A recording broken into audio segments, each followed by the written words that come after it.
আমাদের চ্যানেল তেল নুন কড়াইয়ে আপনাদের স্বাগত। আজকের রেসিপিটির জন্য আমাদের লাগবে বাসা মাছের ফিলে, তাই সকাল সকাল বেরিয়ে পড়েছি মাছ কিনতে। হল মার্কেটের ভিডিওতে আপনাদের দেখিয়েছিলাম শাকসবজি এবং মাছের বাজার, তবে সেরকম বাজার কিন্তু ব্যাঙ্গালোরে খুব বেশি নেই। যেটা রয়েছে সেটা হচ্ছে বিভিন্ন অঞ্চলে ছোট ছোট মাছ মাংস এবং শাকসবজির দোকান। তেমনই একটি দোকানে আমরা চলে এসেছি। আমরা এসেছি ব্যাঙ্গালোরের কাগাদাসাপুরার লিশিয়াসে। প্রথমেই বলে রাখি, এটা কিন্তু কোনো অ্যাডভার্টাইজমেন্ট ভিডিও নয়। এই দোকানটি আমাদের বাড়ির কাছে, তাই আপনাদের দেখাচ্ছি এখানে কিরকম মাছ মাংস পাওয়া যায়। দেখুন, দেওয়ালে বিভিন্ন মাছের ছবি দেওয়া রয়েছে এবং তার সঙ্গে দেওয়া রয়েছে মাছের দাম। এই যে মাছগুলি দেখছেন, এগুলো প্রধানত সামুদ্রিক মাছ, যেগুলো বাঙালিরা খুব একটা বেশি খেতে অভ্যস্ত নয়। যেমন রয়েছে সার্ডিন, ম্যাকরেল, স্কুইড। তবে চোখে পড়ার মতো যে মাছটা রয়েছে সেটা হচ্ছে হোয়াইট পমফ্রেট, যেটি আমাদের অবশ্যই খুব প্রিয় একটি মাছ। এছাড়াও যেটি দেখতে পাবেন সেটি হচ্ছে চিংড়ি এবং কাঁকড়া। বিভিন্ন রকমের চিংড়ি পাওয়া যায়, গলদা চিংড়ি, চাপড়া চিংড়ি, বাগদা চিংড়ি। তো এক এক সময় এক এক রকম চিংড়ি মাছ এখানে পাওয়া যায়। এবার দেখুন, এখানে পাওয়া যাচ্ছে বাসা, কাতলা, রুই, বাসা মাছের ফিলে রয়েছে পাবদা, এবং দেখুন একটি বেশ বড় ইলিশ মাছও রয়েছে। দাম প্রায় 2300 টাকা কেজি। তবে আরেকটি বিষয় যেটি বলার, এখানে জ্যান্ত রুই কাতলা কিন্তু পাওয়া যাবে না। জ্যান্ত মাছ বলতে যেটা দেখতে পাচ্ছি সেটা হচ্ছে শোল মাছ। দেখুন কিরকম অ্যাকোয়ারিয়াম ভর্তি শোল মাছ রেখে দিয়েছে। মাছের পাশাপাশি এখানে পাওয়া যাচ্ছে মুরগির ডিম, এছাড়া রয়েছে মাটন এবং অবশ্যই চিকেন। আরেকটি জিনিস যেটা দেখলাম সেটা হচ্ছে ম্যারিনেটেড চিকেন আর ফিশও কিন্তু এখানে পাওয়া যাচ্ছে। বাড়িতে গিয়ে ডাইরেক্ট রান্না করা যাবে। বেশ পরিষ্কার পরিচ্ছন্ন দোকান এবং সব রকম ফ্রেশ মাছ এখানে পাওয়া যায়। তবে উল্লেখযোগ্য যে বিষয় সেটা হচ্ছে বঁটি কিন্তু এখানে দেখতে পাবেন। পশ্চিমবঙ্গে কিন্তু মাছের দোকান মানেই বড় বঁটি থাকবে এবং সেই বঁটিতে মাছ কাটা হবে। এখানে কিন্তু এরা ছুরির সাহায্যেই মাছ স্লাইস করছে। আমাদের মাছ নেওয়া হয়ে গেছে, এবার চলুন মূল রেসিপিটি শুরু করা যাক। নমস্কার, আমি সুলগ্না।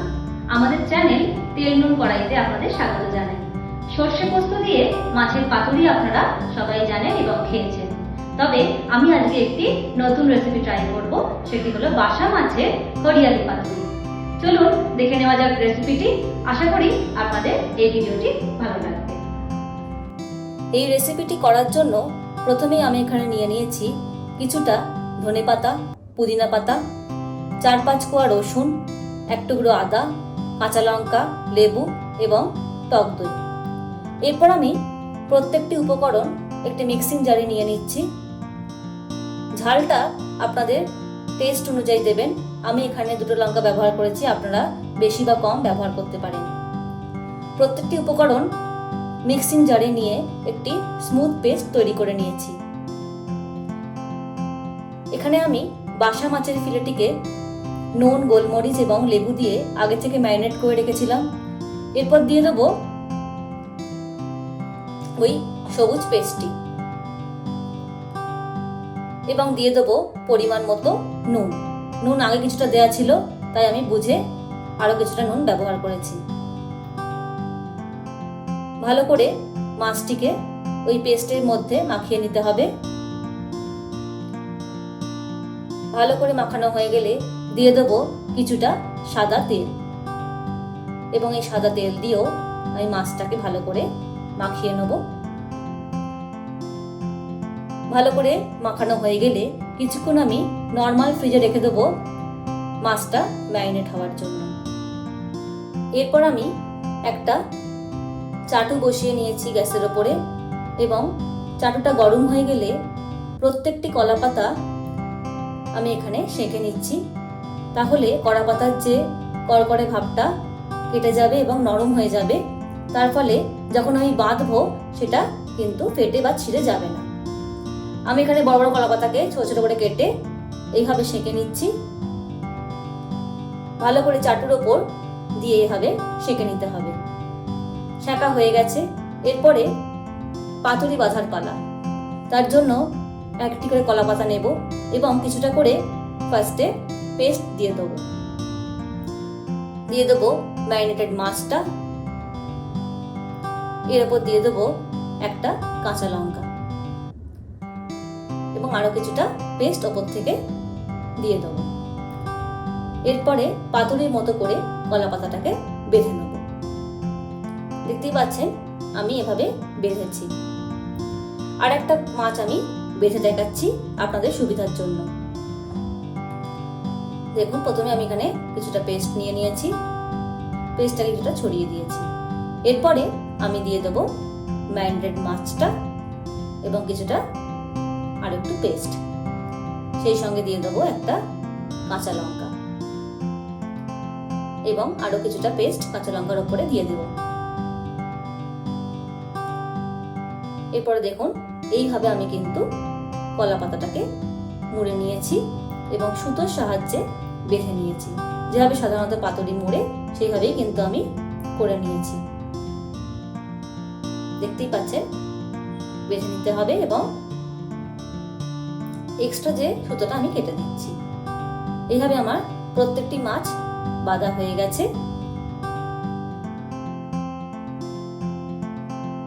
এরপরে এটাকে ভাজার পালা। একটি ফ্রাইং প্যানে আমি এখানে তেল নিয়ে নিয়েছি, সাদা তেল, এবং সেটাকে গরম হতে দিয়েছি। তেল ভালো করে গরম হয়ে গেলে ফ্লেমটা আমি কমিয়ে দেবো এবং প্রত্যেকটা মাছ আস্তে করে ওই তেলের মধ্যে দিয়ে দেবো। দেখতেই পাচ্ছেন আমি প্রত্যেকটা মাছ একই সাথে দিয়ে দিচ্ছি। খুব সাবধানে আস্তে আস্তে দিয়ে দিতে হবে। এরপরে আমি একটা ঢাকা দিয়ে দেবো, একদিকটা হোক, তারপরে আবার ফিরে আসছি। একদিকটা আমার হয়ে গেছে কিছুক্ষণ ধরে। এরপরে আমি অপর দিকটা উল্টে দেবো। খুব সাবধানে অপর দিকটা উল্টে দিতে হবে। এইভাবে উল্টে পাল্টে আমি 20 থেকে 25 মিনিট ধরে মাছটা ভেজে নিয়েছি। বারবার করে উল্টে দিতে হবে, না হলে কিন্তু মাছটা পুড়ে যেতে পারে। তার জন্য কিছুক্ষণ অন্তর অন্তর আমি মাছটা উল্টে দিয়েছি এবং কলা পাতার রঙও কিন্তু চেঞ্জ হয়ে গেছে। তার মানে মাছটাও কিন্তু প্রায় রেডি। এইভাবে উল্টে পাল্টে আমি 20-25 মিনিট ধরে মাছটাকে ভেজে নিয়েছি। খুব সাবধানে উল্টাতে হবে।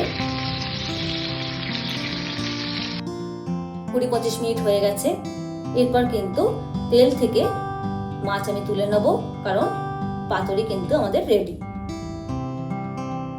দেখতেই পাচ্ছেন কলা পাতার রংটা কতটা চেঞ্জ হয়ে গেছে। এই অবস্থায় কিন্তু মাছটা তুলে নিতে হবে। আমাদের কিন্তু মাছের পাতুরি রেডি। বাসা মাছের হরিয়ালি পাতুরি কিন্তু আমাদের তৈরি।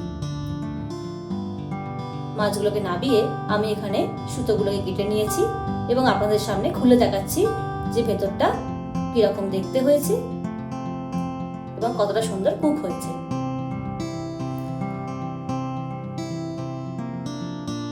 দেখতেই পাচ্ছেন কতটা লোভনীয় দেখতে হয়েছে এবং খেতেও কিন্তু ততটাই সুস্বাদু হয়েছে এই বাসা মাছের হরিয়ালি পাতুরি। দেখতেই পাচ্ছেন কালারটা কতটা চেঞ্জ হয়ে গেছে এবং কতটা সুন্দর কুক হয়েছে। দেখুন কতটা নরম এবং সেদ্ধ হয়েছে এই মাছটি। দেখতে যতটা লোভনীয় লাগছে, খেতেও কিন্তু ততটাই সুস্বাদু হয়েছে। আপনারা অবশ্যই কিন্তু বাড়িতে বানিয়ে দেখুন এবং গরম গরম ভাতের সাথে পরিবেশন করুন বাসা মাছের হরিয়ালি পাতুরি।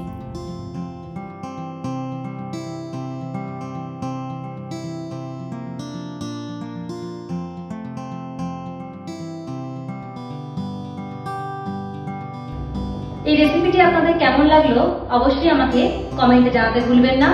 আমাদের ভিডিওগুলি আপনাদের ভালো লাগলে আমাদের চ্যানেল তেল নুন কড়াইকে অবশ্যই সাবস্ক্রাইব করবেন। খুব শিগগিরই আবার আমরা নতুন ভিডিও নিয়ে হাজির হব। নমস্কার।